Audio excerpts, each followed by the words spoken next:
अस्सलाम वालेकुम dear students, मैं हूं रिजवान और सब लोग कैसे। उम्मीद करता हूं कि हमारी जो लेक्चर की सीरीज़ चल रही है अफरा से आप मोहल के यूट्यूब चैनल के ऊपर, उसको आप पसंद कर रहे हैं और आपका बड़ा ज़बरदस्त हमें फीडबैक मिल रहा है।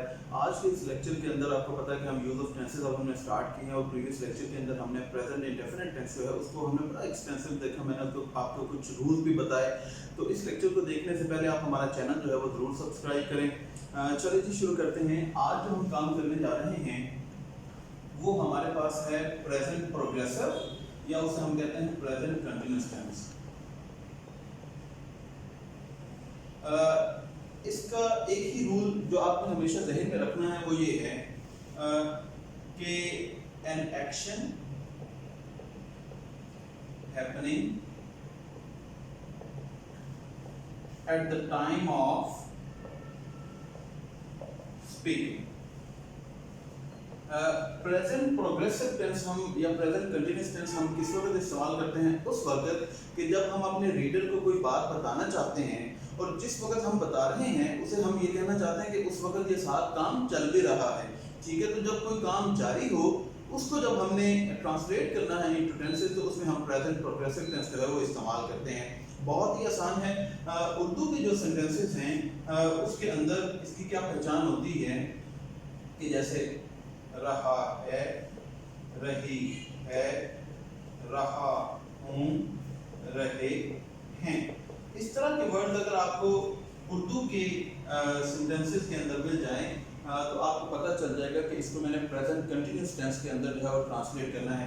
एक चीज़ मैं आपको बता दूं कि देखें उर्दू के सेंटेंसेस और जो इंग्लिश के सेंटेंसेस हैं उनके जो कॉम्बिनेशन है, उनको जो बनाने का तरीका है वो थोड़ा डिफरेंट होता है। जैसा कि देखिए मैं कहूँ मैं फुटबॉल खेल रहा हूँ। अब देखिए इस सेंटेंस में हमें ये पता चल गया कि रहा हूँ आ गया। तो अब हमने कौन से टेंस के अंदर इसको हमने ट्रांसलेट करना है? इसको हमने प्रेजेंट प्रोग्रेसिव टेंस के अंदर जो है वो हमें ट्रांसलेट करना है। लेकिन उर्दू के अंदर देखिए हमारे पास पहले वर्ड है मैं, उसके बाद फुटबॉल और उसके बाद खेल। इसके अंदर हमारा जो डोयर है, ये फुटबॉल कौन खेल रहा है? मैं खेल रहा हूँ। डोयर हमारा एक्शन जो है वो करने वाला कौन है? सब्जेक्ट हमारा ये है। ठीक है जी। और सब्जेक्ट किस चीज पर हो रहा है? फुटबॉल पर। ये हमारा ऑब्जेक्ट है और एक्शन क्या हो रहा है? खेलने का। ये हमारा वर्ब है। तो आप देख रहे हैं कि पहले नंबर पर ये सब्जेक्ट है, दूसरे नंबर पर ऑब्जेक्ट है और तीसरे नंबर पर वर्ब है। लेकिन इंग्लिश के अंदर जब हम इसको ट्रांसलेट करते हैं तो उसमें हमारा तरीका कार जो है वो थोड़ा चेंज हो जाता है। इसमें हम करते हैं कि पहले नंबर पर सब्जेक्ट लेकर आते हैं। किसी भी उर्दू के सेंटेंस को जब आपने ट्रांसलेट करना है तो आपने ये तरीका कार ध्यान में रखना है। उसके बाद दूसरे नंबर पर हमारा वर्ब आता है और उसके बाद हमारा जो है वो ऑब्जेक्ट आता है। ठीक है, तो जब हमने इसको ट्रांसलेट करना है तो पहले मैं इसको ट्रांसलेट करूंगा आई, उसके बाद वर्ब क्या है? खेल, प्ले। या चलें मैं खेल रहा हूं, आई एम प्लेइंग। और आगे हमारा जो ऑब्जेक्ट फुटबॉल। फुटबॉल देख रहे हैं कि पहले हमारा सब्जेक्ट आता है, फिर वर्ब आता है, उसके बाद हमारा ऑब्जेक्ट आता है। ये पहले नंबर पर, दूसरे और ये फिर तीसरे। जबकि उर्दू के अंदर क्या होता है कि पहले सब्जेक्ट आता है, फिर ऑब्जेक्ट आता है और फिर वर्ब आता है। तो जब भी आप ट्रांसलेट कर रहे हो, जब भी आप अपने जहन में कोई बात सोच रहे हो तो आपने ये देखना है, आपने इस बात को जो है वो अपने जहन में रखना है कि पहले सब्जेक्ट, फिर वर्ब और उसके बाद हमारा ऑब्जेक्ट आएगा। ठीक है जी। चलें इसकी अब मैं आपको फॉर्मेशन के हवाले से कुछ चीज़ें बता दूं कि इसकी फॉर्मेशन जो है वो कैसे होती है, इसको कैसे बनाया जा सकता है। इसके अंदर हम जो वर्ब की फॉर्म इस्तेमाल करते हैं वो है इज, आर और एम। ये इस्तेमाल होता है और उसके साथ हम प्रेजेंट पार्टिसिपल या फिर आप कहें कि वर्ब की आईएनजी वाली फॉर्म जो है वो हम इस्तेमाल करते हैं। अब इस किसके साथ आएगा? आपको पता है कि हमारे पास 3 पर्सन होते हैं। मैं आपको प्रीवियस लेक्चर्स के अंदर भी बता चुका हूं। अगर आपने नहीं देखे तो हमारे प्रीवियस लेक्चर जो है वो आपने जरूर देखने हैं ताकि अब तक जो ग्रामर के कॉन्सेप्ट हम पढ़ चुके हैं वो आपको उनका भी अंदाजा हो जाए। आर जो है वो हुई के साथ, यू के साथ और दे के साथ इस्तेमाल होता है। एंड जो है वो फर्स्ट पर्सन जो सिंगुलर रहा है इसके साथ इस्तेमाल होता है। तो फर्स्ट पर्सन सिंगुलर के साथ हम एन इस्तेमाल करेंगे प्लूरल के साथ हमारा जो फर्स्ट पर्सन प्लूरल है वो उसके साथ आर इस्तेमाल करेंगे, सेकंड पर्सन के साथ इस्तेमाल करेंगे और थर्ड पर्सन प्लूरल के साथ हम जो दे है उसके साथ आर इस्तेमाल करेंगे। इसके साथ आएगा जो थर्ड पर्सन सिंगुलर ही है, शी है या इट है। इनके साथ अब हमने ये चीजें जो है अपने हेल्पिंग वर्ब इस्तेमाल करने हैं।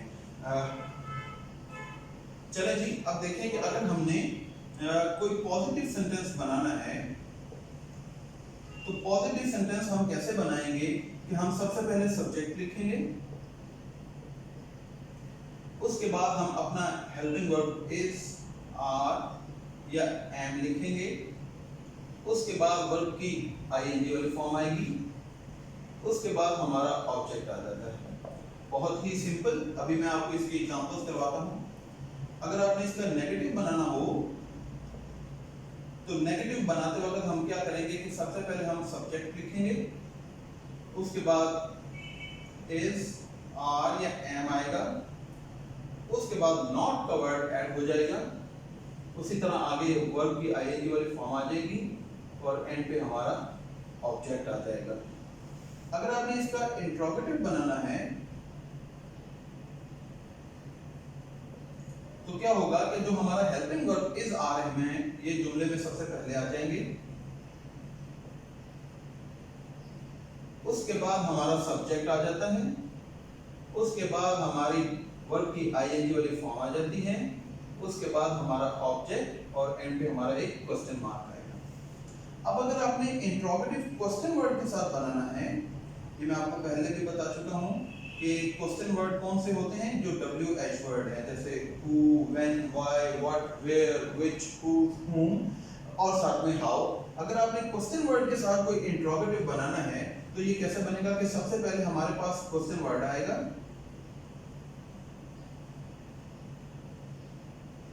उसके बाद जो है हमारा सब्जेक्ट आ जाएगा। ठीक है जी। क्वेश्चन वर्ड के बाद हमारी जो ये हेल्पिंग वर्ब है is, are, M,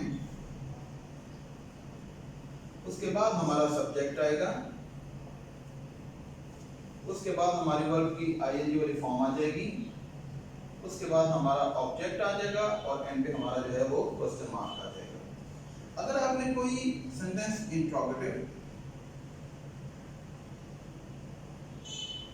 plus negative बनाना है तो उसमें हम क्या करेंगे कि सबसे पहले हमारा हेल्पिंग वर्ब इज, आर या एम आएगा, उसके बाद हमारा सब्जेक्ट आएगा, उसके बाद वर्ब नॉट आएगा, उसके बाद वर्ब की आईएनजी वाली फॉर्म आएगी, उसके बाद हमारा ऑब्जेक्ट आएगा और एंड पे हमारा क्वेश्चन मार्क आ जाएगा। ठीक है जी। अब देखिए, जैसे मैं कहूं मैं किताब पढ़ रहा हूं। अब देखिए, रहा हूं आ गया, पॉजिटिव सेंटेंस है। अब हमें पता चल गया कि इसको हमने प्रेजेंट कंटीन्यूअस के अंदर कन्वर्ट करना है और ये पॉजिटिव सेंटेंस का तरीकाकार क्या होगा, ये होगा सबसे पहले आई और आई के साथ क्या आएगा, एम, उसके बाद हमारा जो है वो वर्ब आ जाएगा, आई एम रीडिंग बुक। ठीक है जी। अब मैं अगर कहूं कि मैं किताब नहीं पढ़ रहा हूं। अब देखिए, अगेन रहा हूं आ गया और बीच में एक नहीं का वर्ड आ गया, नेगेटिव आ गया, तो आपको पता चल जाएगा कि इसको हमने कैसे कन्वर्ट करना है।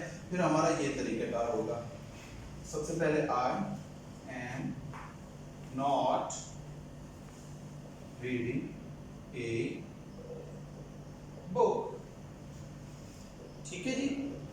चले आगे चलते हैं। मैं ऊपर से ये कुछ चीजें मिटा रहा हूं।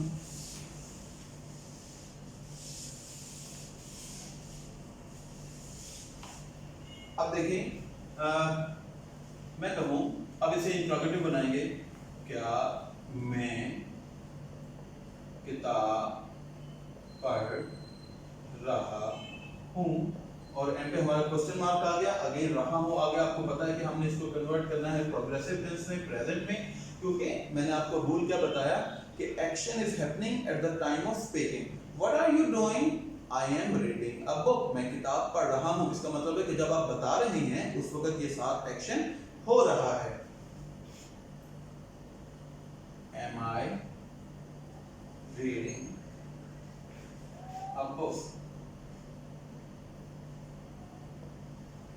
एंड पे हमारा क्वेश्चन मार्क आ जाएगा। अच्छा जी, अब देखिए जैसे क्वेश्चन वर्ड, मैं किताब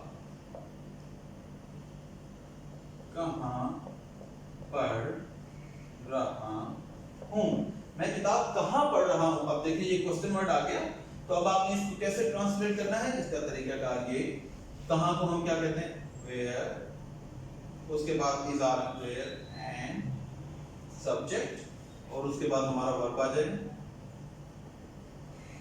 फिर हमारा ऑब्जेक्ट आ जाएगा, और इसको एंड पे हम जो है वो क्वेश्चन मार्क लगा देंगे।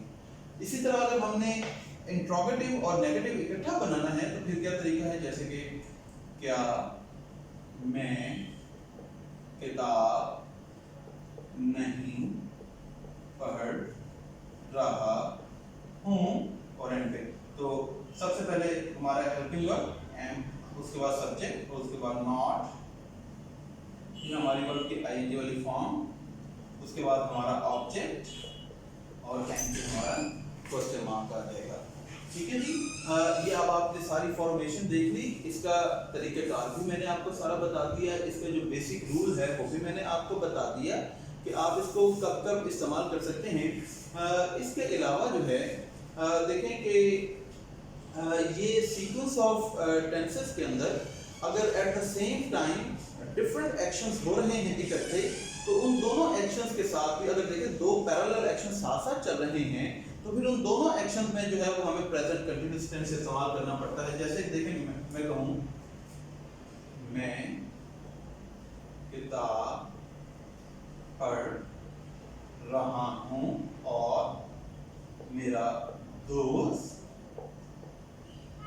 खेल रहा है, या मेरा दोस्त अपना टाइम वेस्ट कर रहा है। तो अब देखिए दो एक्शन चल रहे हैं पैरेलल, तो ये इसके अंदर बच्चे कंफ्यूजन कुछ उनको आ जाती है, वो समझते हैं कि शायद हमने एक जो है वो कंटीन्यूअस टेंस के अंदर इस्तेमाल करना है और दूसरा जो है वो हमने इंडेफिनिट टेंस के अंदर इस्तेमाल करना था। ऐसा नहीं है, ये जब आप इसको ट्रांसलेट करेंगे तो अगर दो actions parallel at the same time हो रहे हैं तो उन दोनों को आपने हमेशा जो है वो कंटीन्यूअस टेंस के अंदर इस्तेमाल करना है।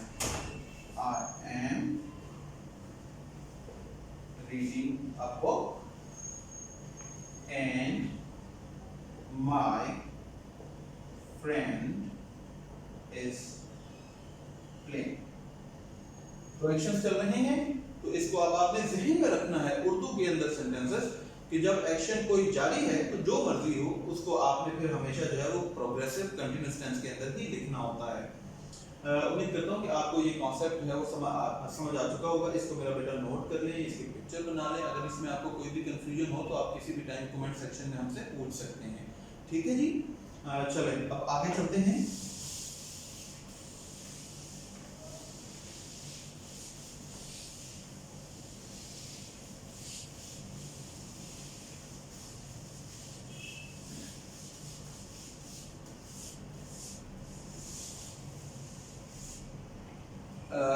जी मेरा बेटा नेक्स्ट जो हमारा टेंस होगा अगले लेक्चर के अंदर, वो हमारा जो है वो इसके बाद जो प्रेजेंट परफेक्ट टेंस है वो हम करेंगे। आपने अगली वीडियो जो है वो देखना नहीं भूलनी, बहुत इंपॉर्टेंट है।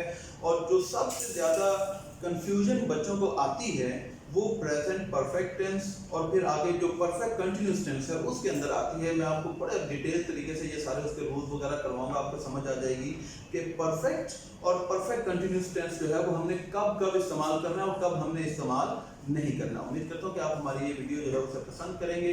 अगर आपने पसंद किया तो उसे लाइक करें, और अगर कंफ्यूजन हो तो आप कमेंट सेक्शन में हमसे सवाल भी पूछ सकते हैं। अपना ख्याल रखें।